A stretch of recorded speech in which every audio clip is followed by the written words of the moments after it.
Just want to go through our agenda for the day. Is we're going to talk about the overall compensation package. Many of you guys have already covered Workday HCM, but we'll still talk about like what are the components that make up a Workday compensation package.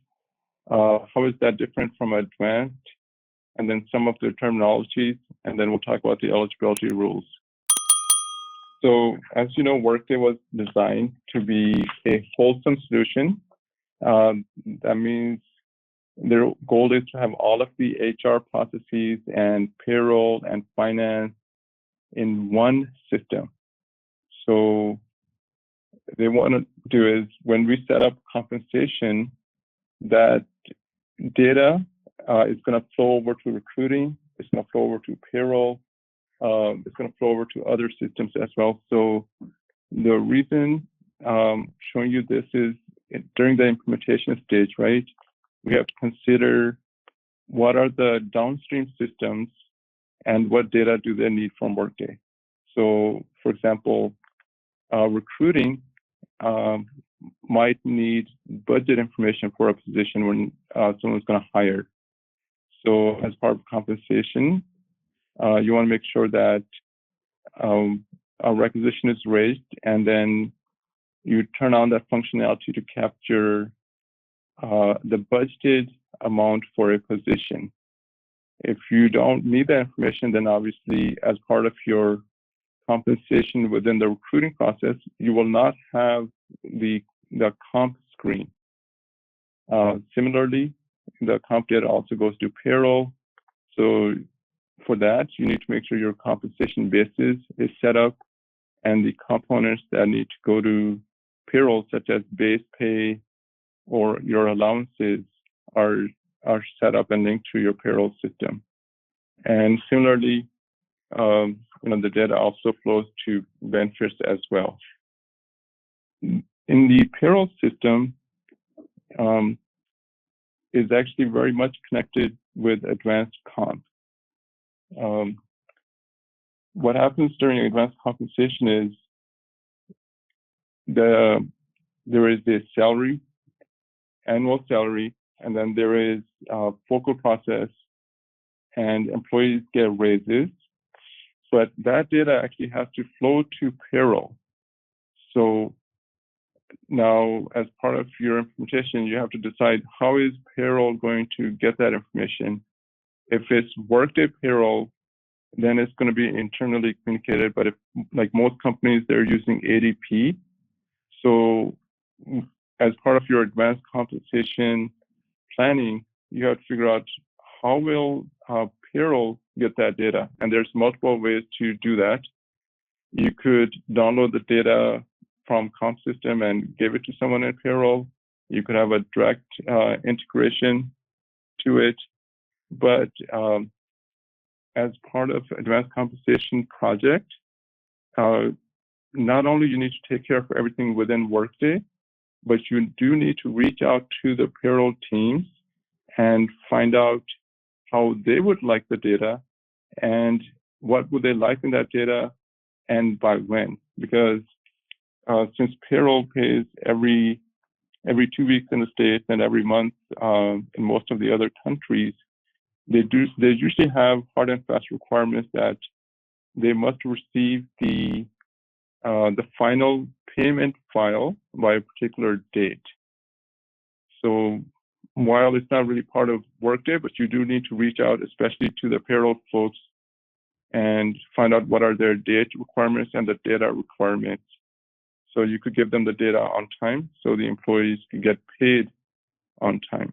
So these touch points are very critical within advanced comp.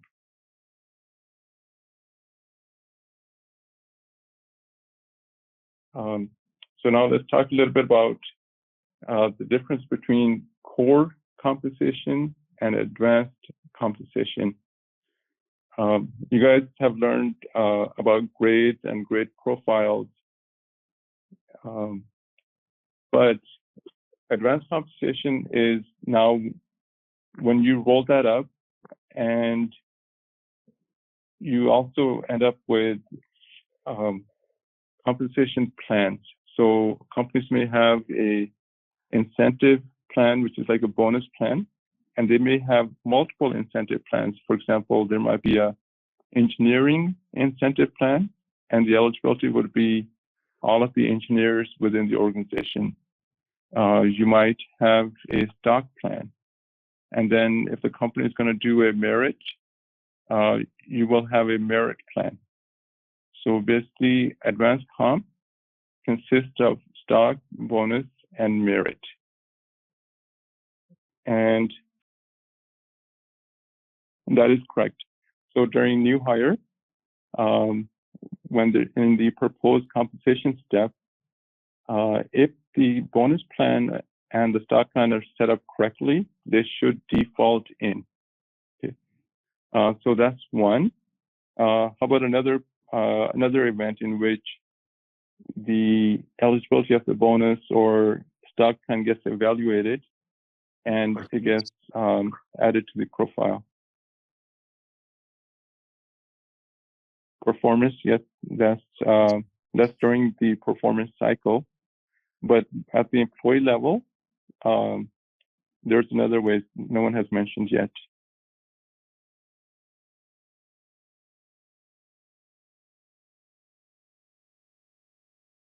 Yes, promotion. That's correct. When someone's getting promoted, or even if there's not a promotion, but as long as there's a job change, your employees' eligibility will be evaluated during that job change process.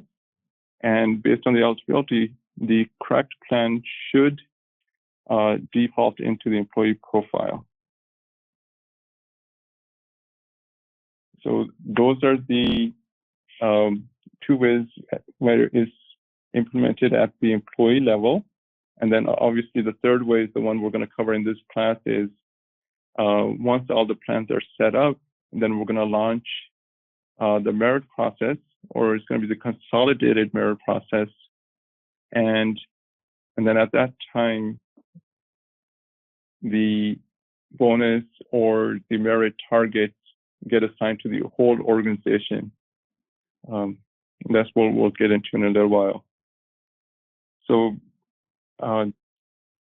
as we talk about the salary plan or hourly plan, allowance plan, all of these plans have eligibility to it. So for example, it talks about bonus plan. And so most companies will not in real life just have a bonus plan. It will be a targeted bonus plan. And we'll make one for engineering profiles. And then you may also have one for a separate bonus plan for vice president or above.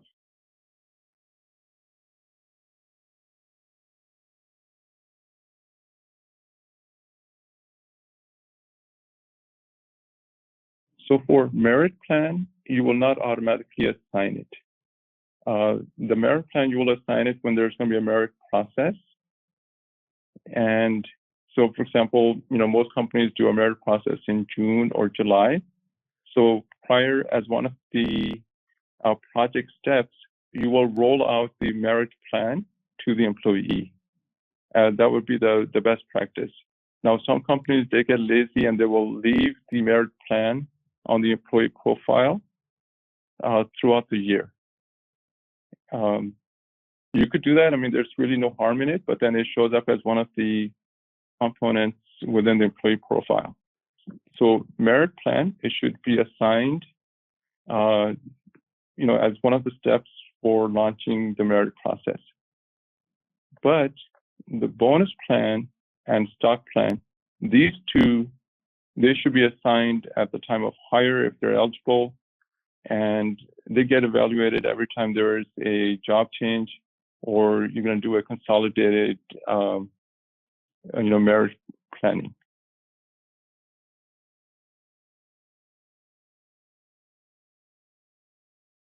Correct. Yeah, you should not assign merit plan. Well,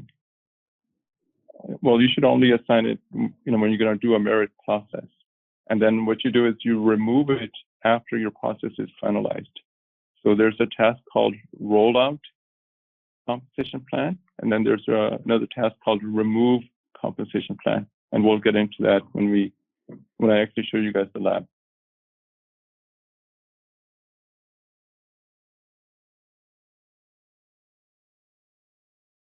So all of these plans, they have, well, they don't all have to have it, but they do typically have a compensation matrix. There's also eligibility based on waiting periods or time proration, and there's typically a company scorecard. So for example, an example of that would be the company did really well. So they said they're going to pay bonus at 110% or 120%. So even though the plan is designed for 100%, but through the plan modifier scorecard or the company funding, you could change that 100%, you could say 110%.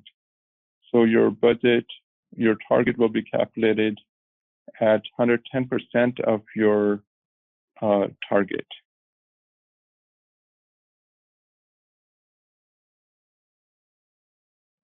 So this slide is basically showing all of the individual composition elements that make up any of these plans.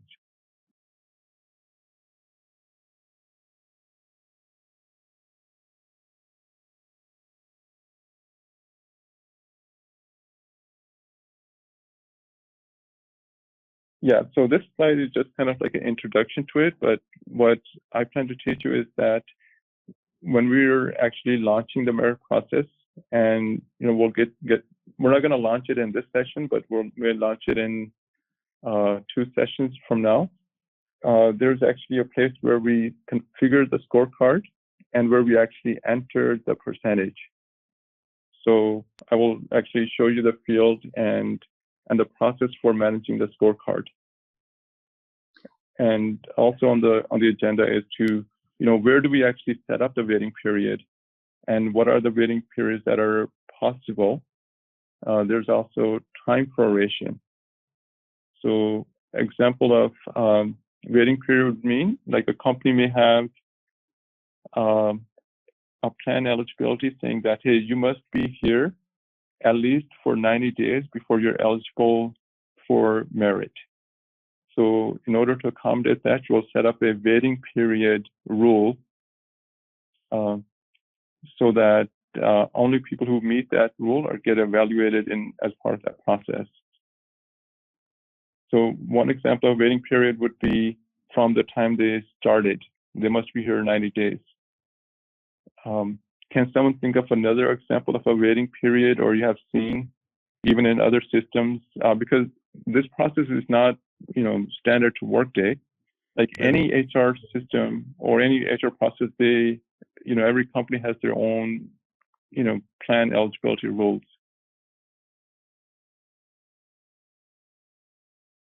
Yep. Yeah, they're also depending on waiting period rules.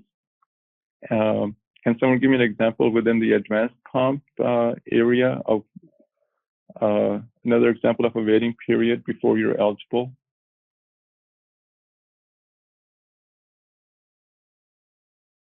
Did you say proration period?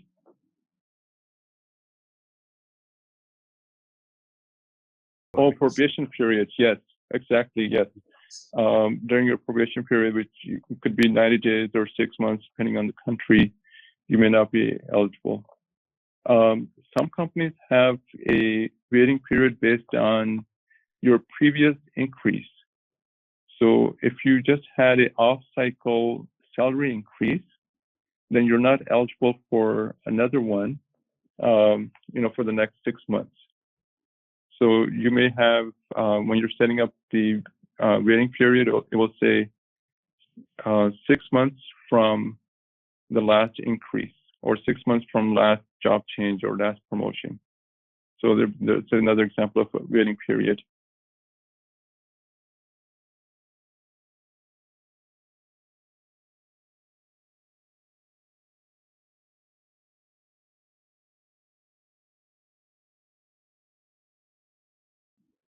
Well, you said it exactly what the difference is. The waiting period is a rule on the plan, and eligibility is also actually a rule on the plan as well. But it's called eligibility profile, and these are called roles. They're just set up as a different field, and I'll show you within Workday where they're used. And I think when we see where they're listed or where they're shown on that screen, it will make more sense.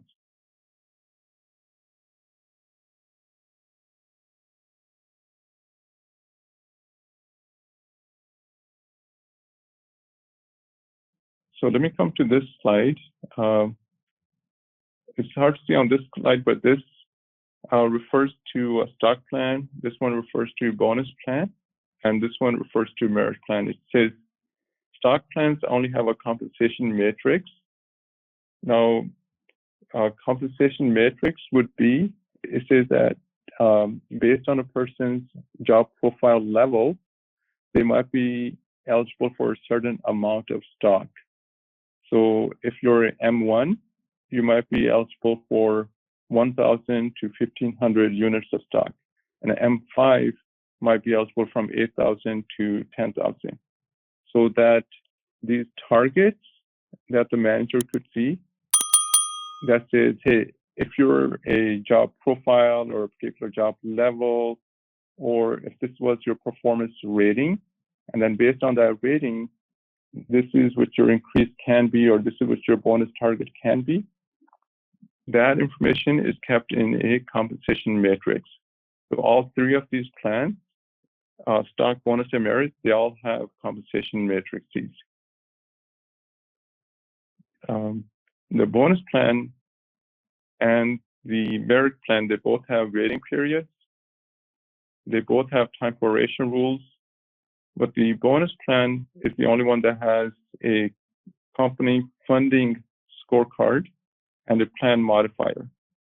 So company funding scorecard and the plan modifier are very similar in the sense that they both allow you to change your payout target based on how the company is performing.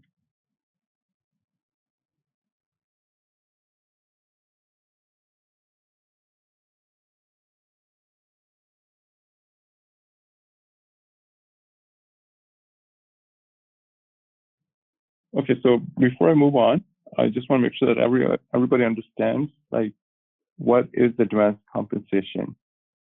So advanced compensation, once again, is the setup of these compensation-related plans, and then adding them to proper eligibility, adding the proper rules to it, and then you take all of these plans and add them to a compensation package. And once they're part of the package, then companies on an annual basis or quarterly or semi-annual, they will roll out these plans as what's called a consolidated process, in which managers will assign like a salary increase, or they will give stock, or they will do bonus. So all of that is called advanced compensation. At this point, I know I have not gone into Workday to actually show you how some of these things, but I just want to make sure if there's any questions at this point, go ahead and ask, and I'll pause.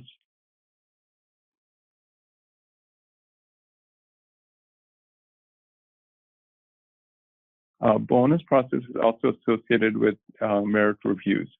So what that means is the rating that gets assigned to an employee. So there will be a performance cycle. In that performance cycle, the manager will assign a rating to an employee. And that rating will show up during the annual or the semi-annual bonus process. And then based on that rating, and according to the compensation matrix, there will be a guideline to the manager saying, hey, if this person received excellence, he's eligible for 100 to 120% of the bonus target. So yes, the rating, performance rating it could be part of a standalone bonus. It could be part of merit. And if a company does not do performance, for example, one company I worked at, they did not do performance at all, but they still wanted the managers to do ratings on their employees.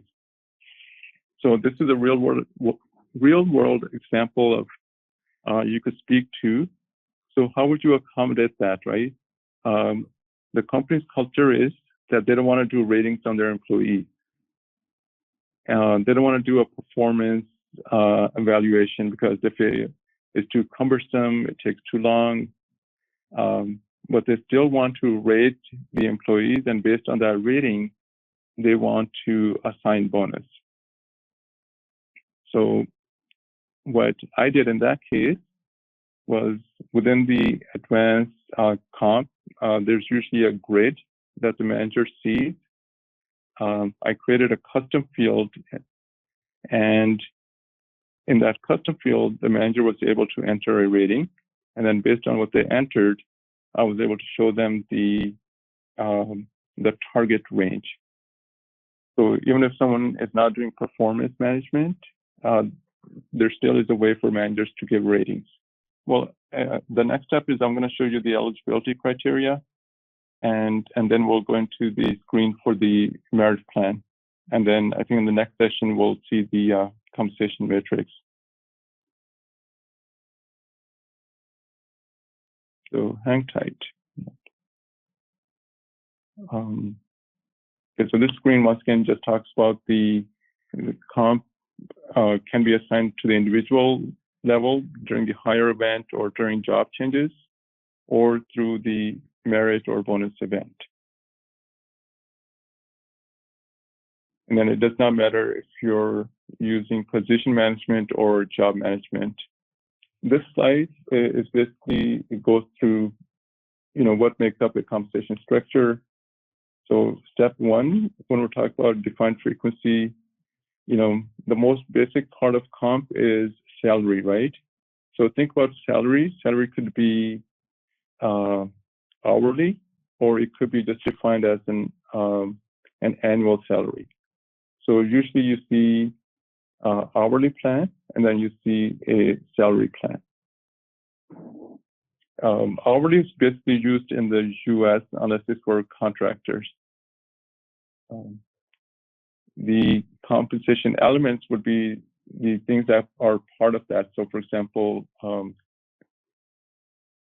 the base salary or allowance, this data is what's called compensation elements, and they are used to connect to payroll reports or pass that data along.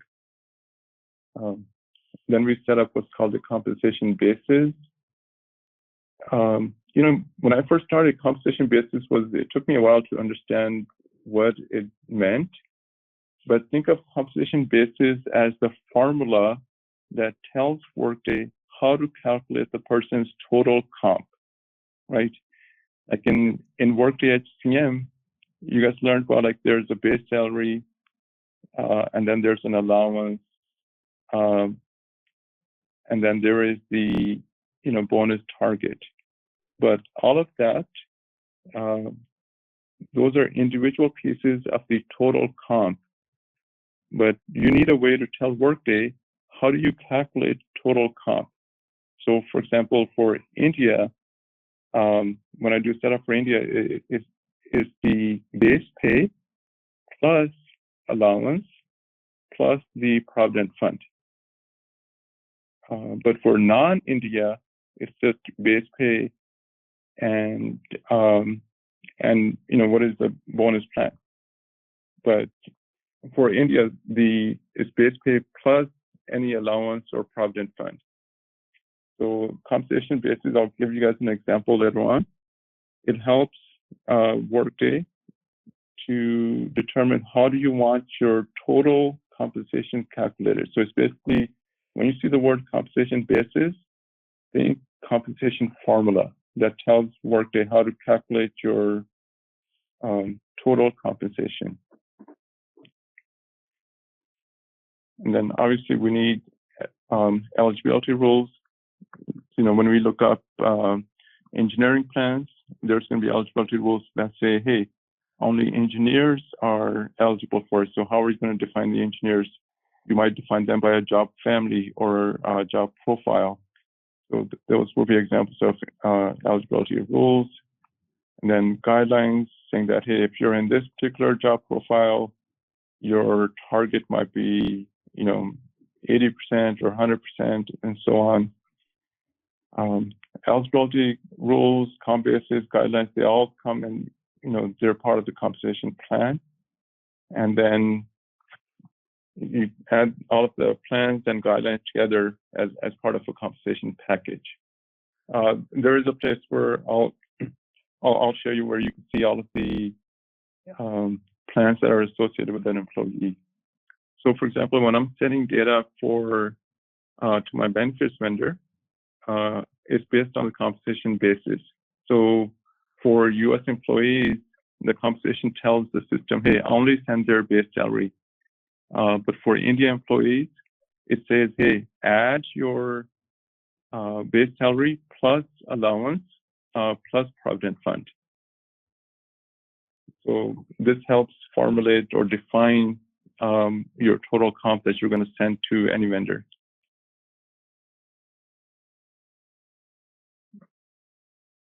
On the next slide, I'm going to show you some of the rule criteria that we could use to make the eligibility.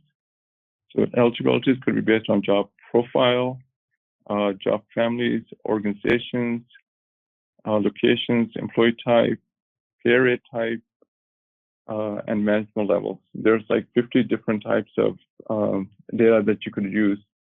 So some of the common ones I've seen is a plan just for sales, and a different plan for engineers, different plan for corporate, a different plan for VP level. And then there are certain plans which are only, based on country. In the US, there is basically no housing allowance, but other countries have housing allowances, so they're based on work country. Okay, so now I'm going to switch over to actual Workday.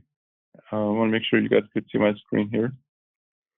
So if we want to see where is the compensation plans that are listed for the employee.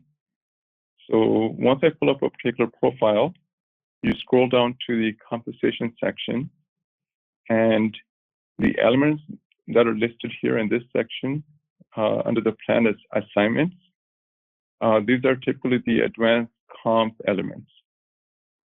Obviously this has hourly, which is part of, basic comp, allowance, but then you have merit plan here, bonus, and stock. And you see that over here, this is 0%, and this is 0%. This is very confusing to people when they first look at it, like, hey, why am I on 0%? Or even if HR partner looks at it and they're not familiar with how Workday works, they will question, why is there 0%? And then even the report that finance gets, if they're using the wrong field and they put in, the target assignment as the bonus for, sorry, I'm reconnecting, but just to go back to that point, when you send the data over to finance, and then that report you say, hey, for this person, he's on this particular bonus, and if you use the field assignment, it's going to show 0, and they won't be able to use that data to actually accrue how much bonus they need to accrue for the year. Does anyone want to guess why this shows up as 0 here, even though this person may be on a 10% bonus plan or 15%, but this shows up as 0. So, but it's not the correct answer, but I like it. I haven't thought about it that way, but that's I'll use that next time.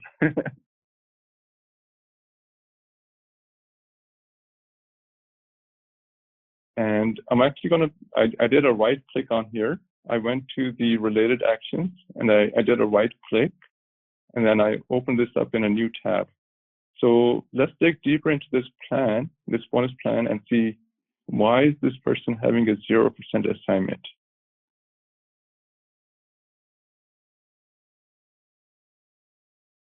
So I pulled up this plan. It's called Disney Bonus Plan.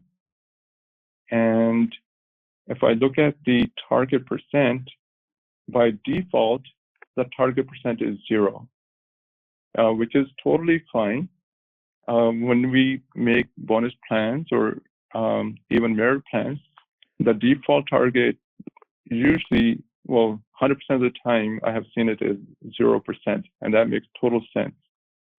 Because you want to define the actual target based on the plan profiles.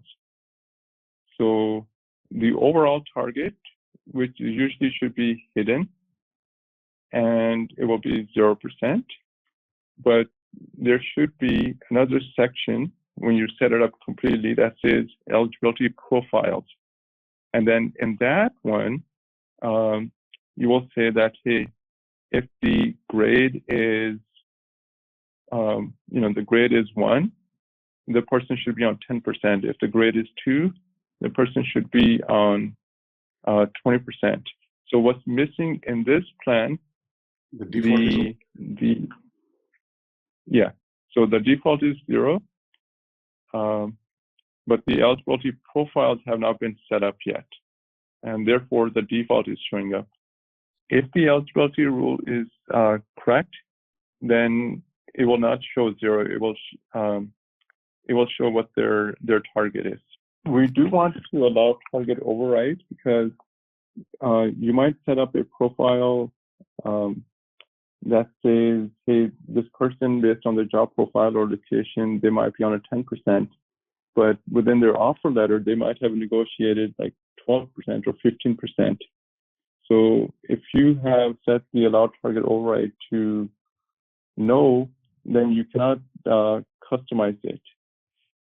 But if you if you do allow target override to yes, then you could actually customize it based on a particular, there might be a certain criteria that someone, instead of being on 10%, they might be on 12% or 15%. So I'm actually going to go through it.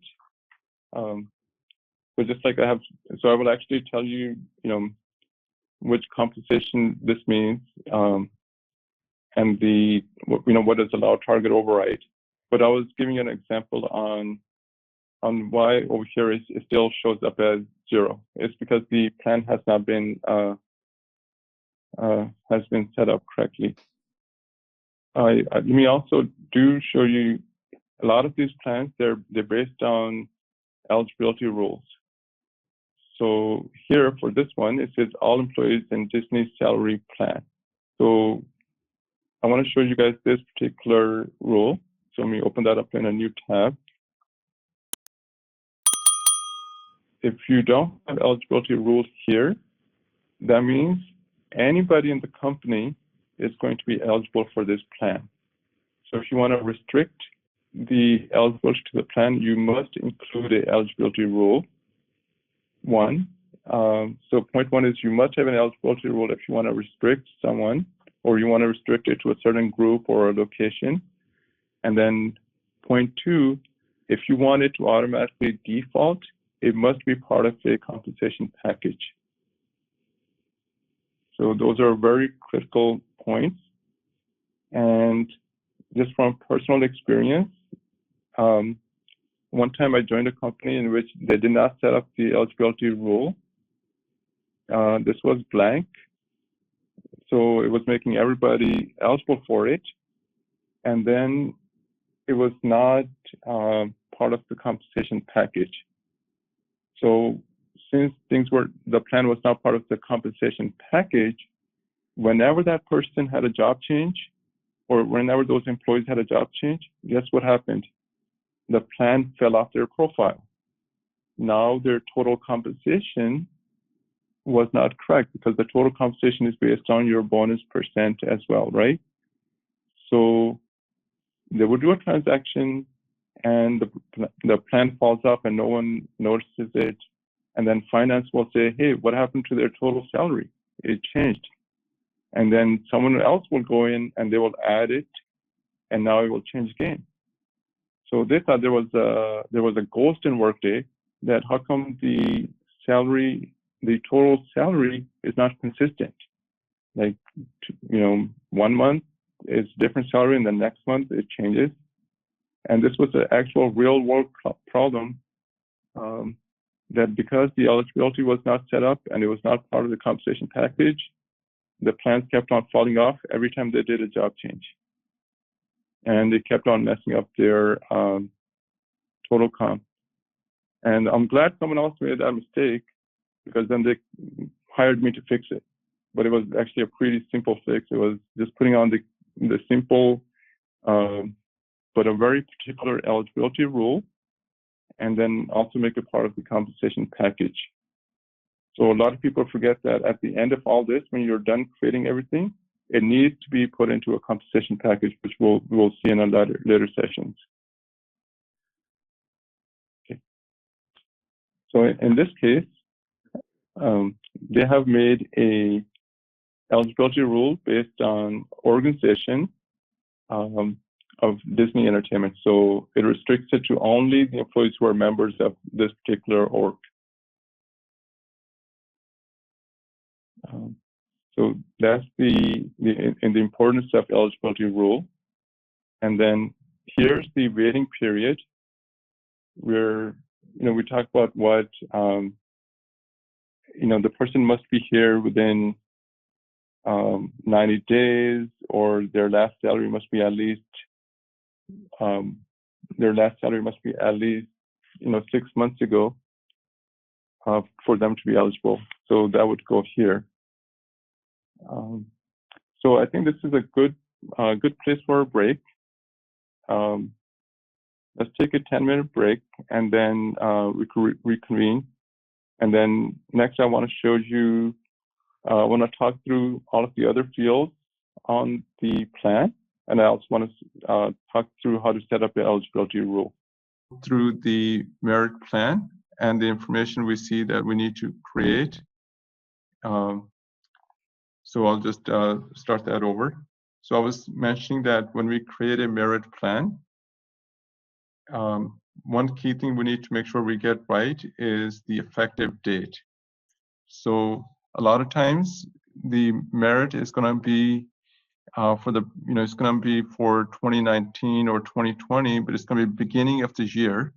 So you might be creating this plan now, but make sure you make it effective January 1st, 2020. So this is not going to be just today's date. This should be as far back as the plan. You have to give it a plan name. In this class, when you create a merit plan, offline, and you guys you guys have access to the Workday tenant, do me a favor and start your plan name with your initials. So your initials and then merit plan. Okay. And then we give it some kind of description. Eligibility rule, we talked about that. The eligibility rule could be based on location, it could be based on job profiles or grades. The waiting period, we talked about that. That rule goes over here. And if this was in edit mode, you could create a new waiting period from here. And manage basis total. Currently it says no. But in real life, you would actually select this as yes. So what that means is instead of just using total base pay, the total merit increase is going to be based on base pay plus allowance. So actually, this is actually I've seen this in for China and India, where base pay is only half of the total comp, and the other half comes from allowance and provident fund. So in order for it to apply correctly, you need to make sure that managed basis total is equal yes. So that would apply the merit increase to the total primary compensation basis instead of just the base salary. Also, best practice is to allow target override So, by default, the target might be 3% for merit, but you do need to be able to override that.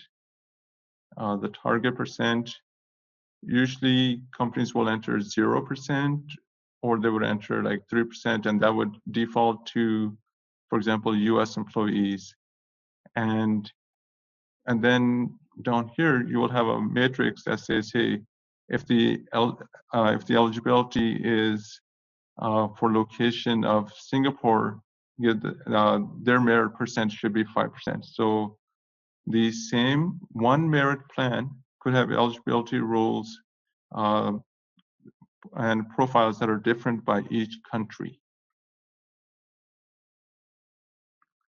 Reference currency,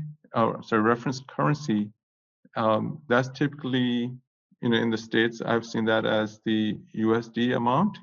And then in contrast to the local currency, which shows up for the managers and employees in whichever local geographic area they are in. Frequency would be if this plan is annual plan, or it might be semi-annual, or it might even be, well, for merit is typically annual or semi-annual, but if it was bonus, it could be quarterly, semi-annual, or annual. Keep in mind, if you're having discussions about how frequent that bonus plan should be, if it's a quarterly plan, that means there's going to be a lot of work for the HR partners. It's going to be a lot of work for the Workday analysts, because as soon as one cycle is over, you need to start having discussions about the next, the next cycle. So companies are really trying to move away from quarterly plans and to go with either semi-annual, or like an annual plan altogether. Besides the technical setup, there's a lot of discussions and data gathering that goes along with it, and there's a lot of data audits. So having a quarterly frequency is very cumbersome. There's a field called subject to statutory minimum. This means that there might be some geographic locations where it mandates that based on a particular time frame that there should be a mandatory minimum increase. That's usually in academic areas like universities or colleges that are just based on time in position. In that kind of scenario, you would set this to yes. But for corporate, I've actually never set that to yes. It's always been no, because we don't want any minimum automatic increase. Obviously, there will be a compensation matrix. It will be based on like ratings, but it's now required. And if you don't have a compensation matrix, you could say, hey, this guideline is only for reference. Like if the merit plan is going to generate, it's going to take your base salary, or it's going to take your total comp, and it's going to multiply by 3%. So your merit salary for your employee is going to be 3% of their total comp. But if you say reference only and you put yes, then the system will not calculate the total target. It will just leave it there as a guideline, but it will not take into account and create a total budget for your employees. Proration rules, that means if the person is on leave of absence for 3 weeks during that year, then the amount that's allocated for that person's merit is going to exclude 3 months salary from that calculation. Another example of proration could be based on hire date. So depending on when they were hired during the period, their merit budget gets adjusted. Of course, during the actual process where managers, allocate the salary increase, they could override that.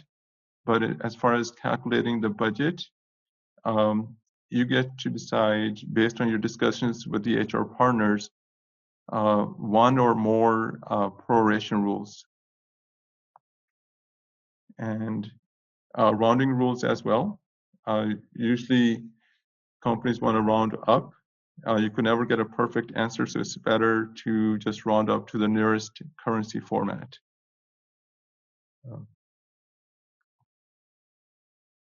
Under process eligibility, this one says here, include active employees assigned to the plan during the process period. So if we're doing merit process for anybody, say for example, from July 1st, 2019 through 2020, and we're in like November timeframe. But if you assign this plan to any active employee during that process period, if you want to include them, then you must select yes.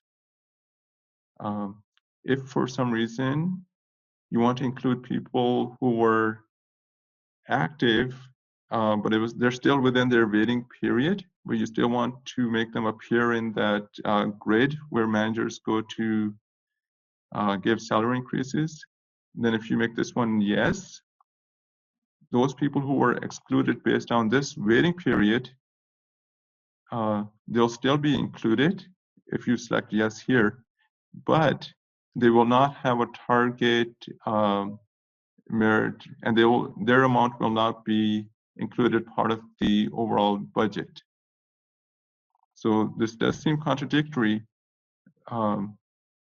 but the reason you want to have this is you still want to give the manager the flexibility to give those people a raise, even though they were just hired recently and the waiting period might exclude them. So this gives the manager flexibility to give them a raise, but they're not included as part of the total budget for merit. If you want to include everybody as part of the total budget, then you cannot exclude them from the waiting period.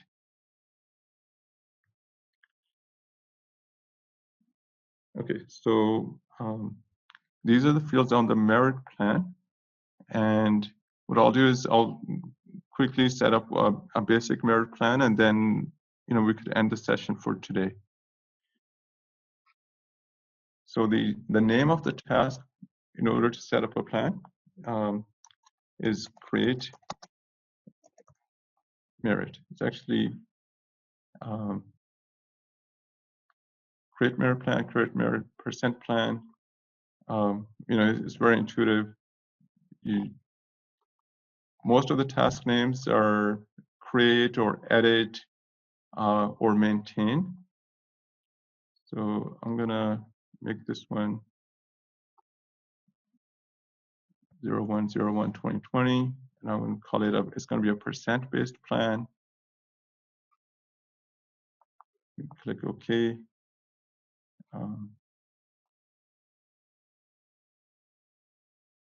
We'll call it a percent merit plan. And this will be a global plan.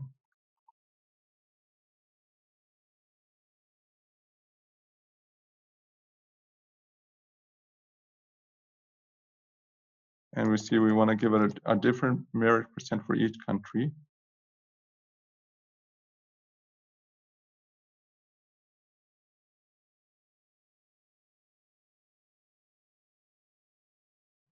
We do want managed basis total, allow target override.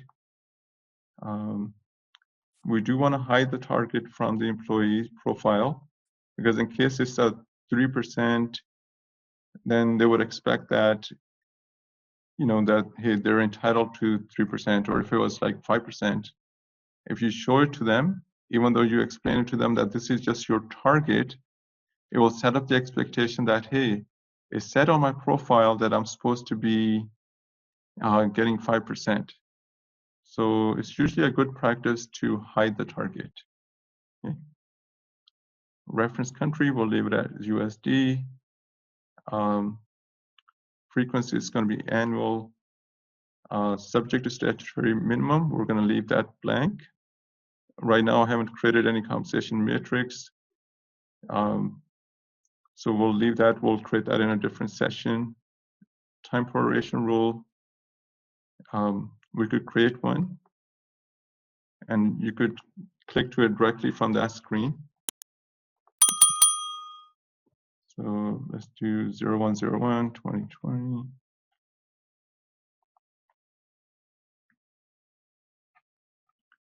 Let's give it a name, and then, just for our practice, let's always, like, when we create something in Workday, let's just start with our initials, so that I know, like, who has created what. And let's call this one time proration rule for hire date.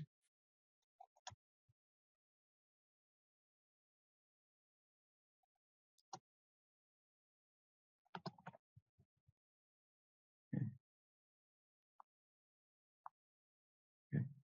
So under proration criteria, there's different options, like base change, like, how long ago did you have a change in base salary, or FTE, or if you went from part-time to full-time, if you're on leave of absence. In my case, I'm going to select time since hire.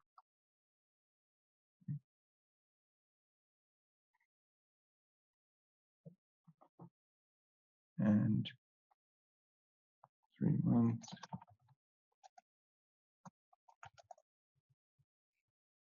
I'm going to say eligible 3 months after hire date.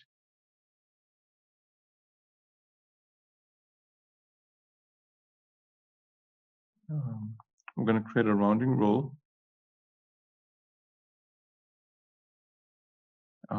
Like I said, you have multiple options over here, but most companies, would agree to round up, because when you do the final calculations on a very large budget, it's not going to come out to be exactly, what the expected calculation should be. So to play it safe, companies usually round up to the currency precision, but basically means currency format.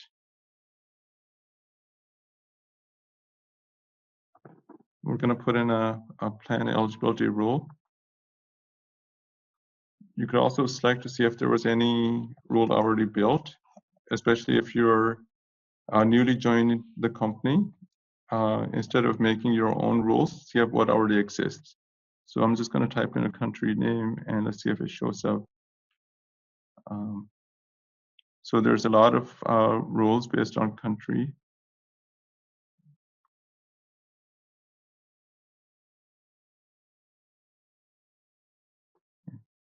So I'll go ahead and select that one.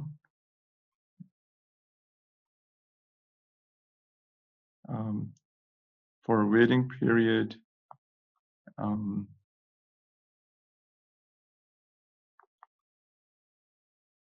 we select 3 months from hire.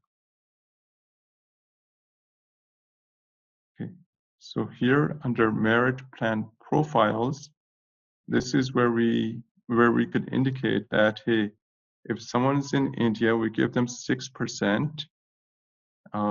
We would need an eligibility rule that, that indicates that the employee belongs in India geography. So let me see if there's something already exists. Employees of HR India, they will get 6%.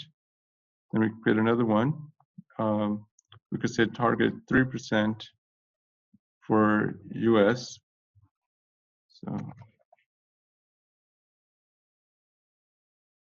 and so on. You could add multiple countries, and their relative target percent here. So we click OK.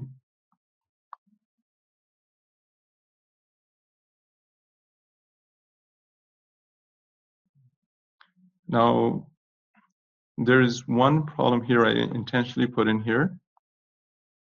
I want you guys to look at the eligibility rule and look at the merit plan profiles. Do you guys see any contradiction there? Did anyone volunteer what was what I need to fix in that plan? I'll go ahead and answer this one. What's the difference between merit plan and merit percentage plan? You could actually select either one. The percentage is only, obviously just by the name, is only allows you to have a percentage one. But when you just do a merit one, then you have the option of doing an amount-based, which I really have not seen in the industry, where it's going to be an amount-based plan where, say, like everybody's going to get $5,000 because it varies based on job profile or duties or geographies. The reason they do have it is because some plans, they are amount-based, especially allowance plans. So that's what the option is there when you're creating it.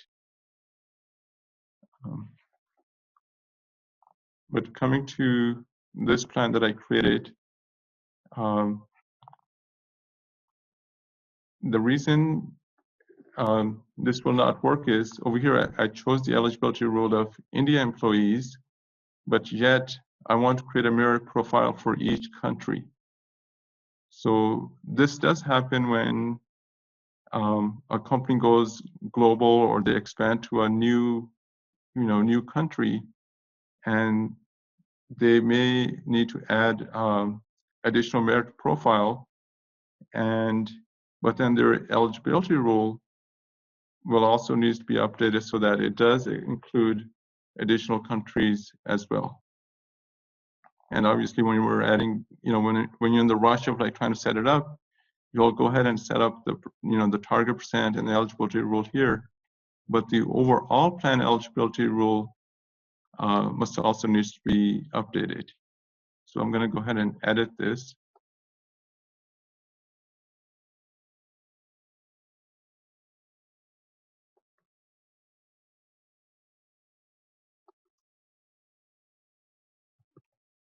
And I'm going to use the 01/01/2020 date again.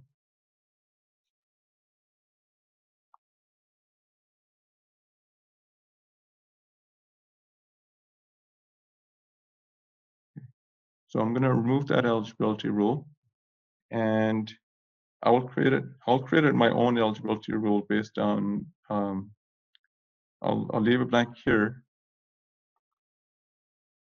because I cannot create an eligibility rule directly from there. I have to create it from a task called create eligibility rule.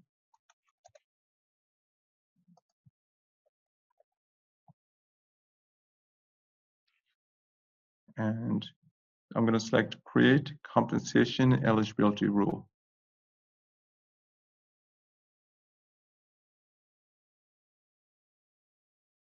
So I'm going to try to make this one based on this merit plan will be anybody who's on a bonus plan of a certain type will be eligible for this merit plan as well. So I'm going to say eligibility based on bonus plan. So we say, hey, anybody who's on an engineering bonus is also eligible for this merit plan. Well, actually, we'll just make it based on countries. It'll be based on location in the interest of time.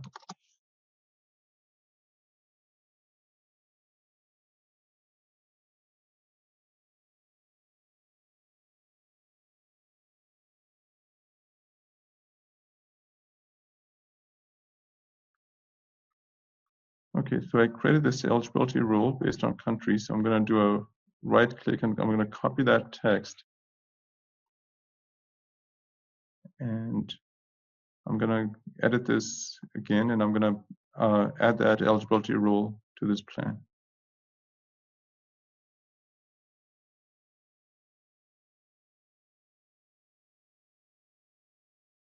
Okay, so now this says that the plan is for those employees who are in those 3 countries I selected. And down here is going to be their target percent for each country. I selected Japan in there as well, but I did not give a target percent to Japan. So that means for new hires in Japan or for people who are going through the process who are Japanese, they will get the default target of 5%. Okay. So I'm going to click OK at this point, and then click Done. Now I'm going to give you guys the name of the task that you could use to pull up all the plans that are in the, for that particular organization. So if you just type compensation plans, you will get everything that's been set up in as far as the compensation plans.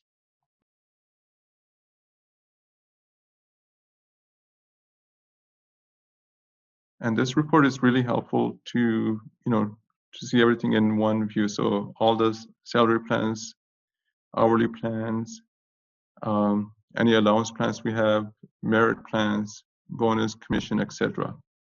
So this is another way to navigate and see what the company has.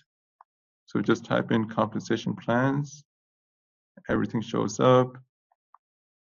I'm gonna go to the one that I created.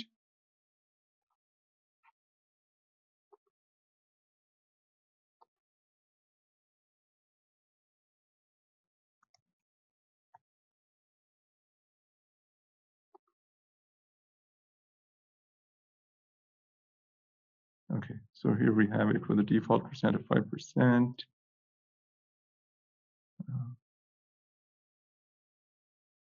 Okay. So this is a very good report to have. It's just simply called compensation plans. And even though I have created this plan, I have not assigned this plan to anybody yet. So we need to assign it, to the appropriate population. I did want to leave some time for, some question and answers at the end, and so we got about 15 minutes. So let me quickly roll this out to an employee. So you could actually roll it out two ways. You could do directly from the related actions. You could roll it out and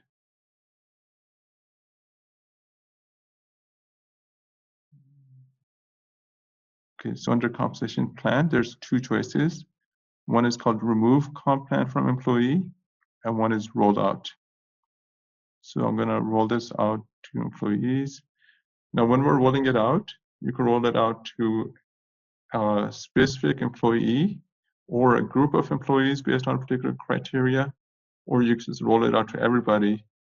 So I'm gonna roll this out to, I'm gonna see if there's a eligibility criteria for US, and I'm gonna roll it out for them.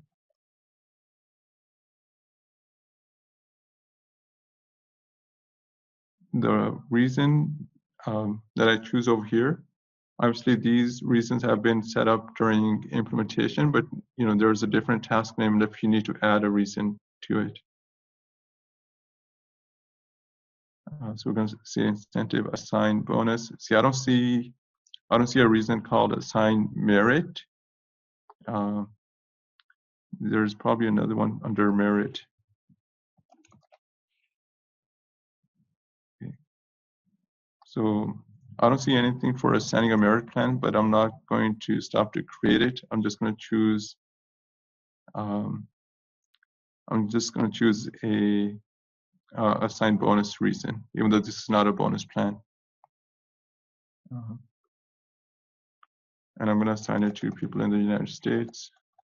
So I'm going to look for an eligibility rule that already exists, which includes everybody in the United States. So this one says location, United States. If I had specific list of employees, if they're like few in number, I could have just selected them in here. So I'm going to roll this out.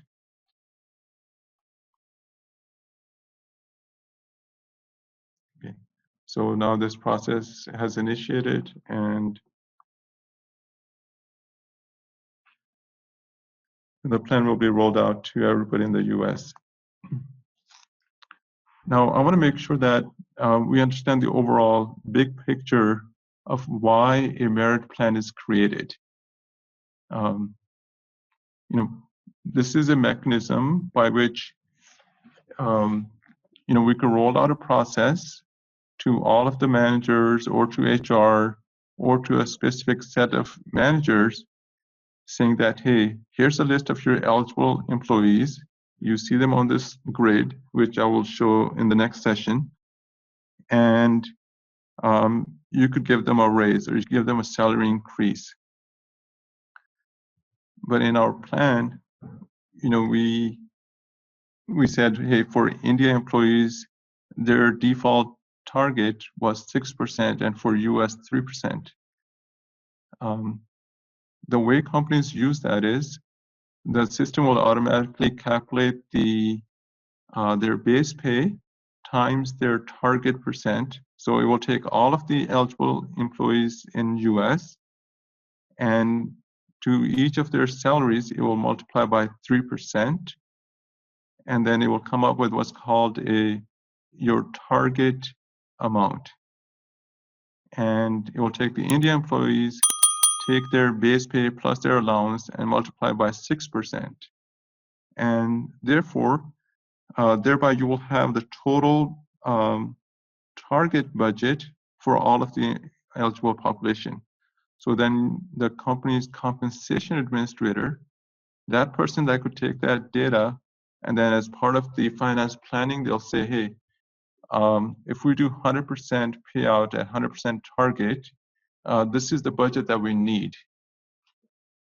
And so in order to provide that information, we set up a plan with those default targets. And a lot of companies, the comp administrator, they will also, they'll use a report and see what the Workday is telling them as the total target and total budget. And then they will manually do it in Excel to see if Workday is calculating it correctly, like make sure the proration rules are working correctly, the people who are supposed to be excluded, they are excluded properly. And then they'll come back to say, hey, they expected this particular employee to be part of the merit process, but they're not showing up on their list. And then you'll come back and you'll say, hey, I rolled out this plan to the US population.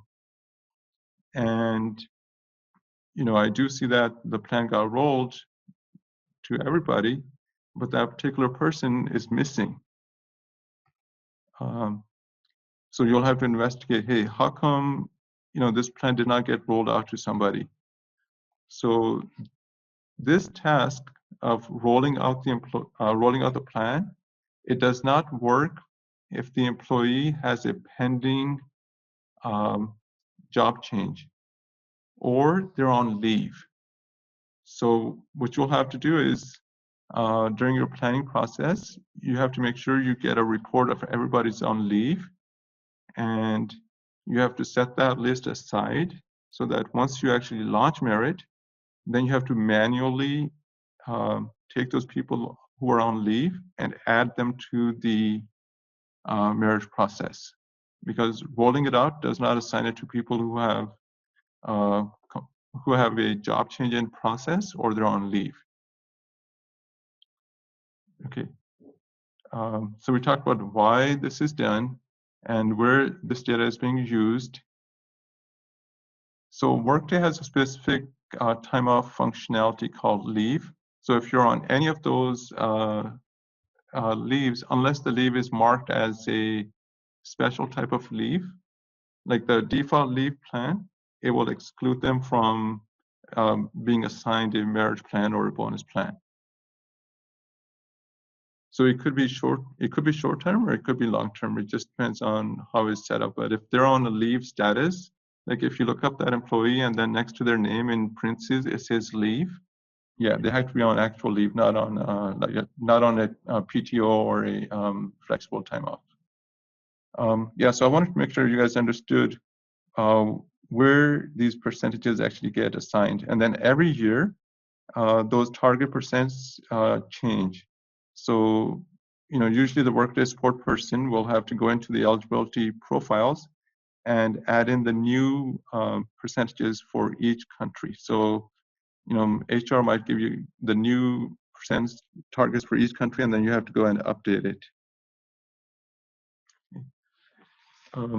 So what I would like for you guys to do as homework is to, create a similar plan, create a merit plan, and make it for, a particular target percent, add at least 3 countries to it, and prorate it for based on hire date, and also let's put in a 3 months since their last salary increase.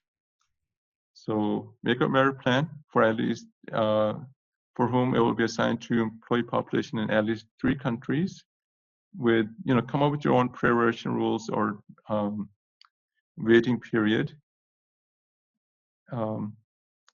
But the key learning in that would be is to create your own compensation eligibility rule and eligibility profile. Something on that as well. So I have noted that. So we'll post something related to that.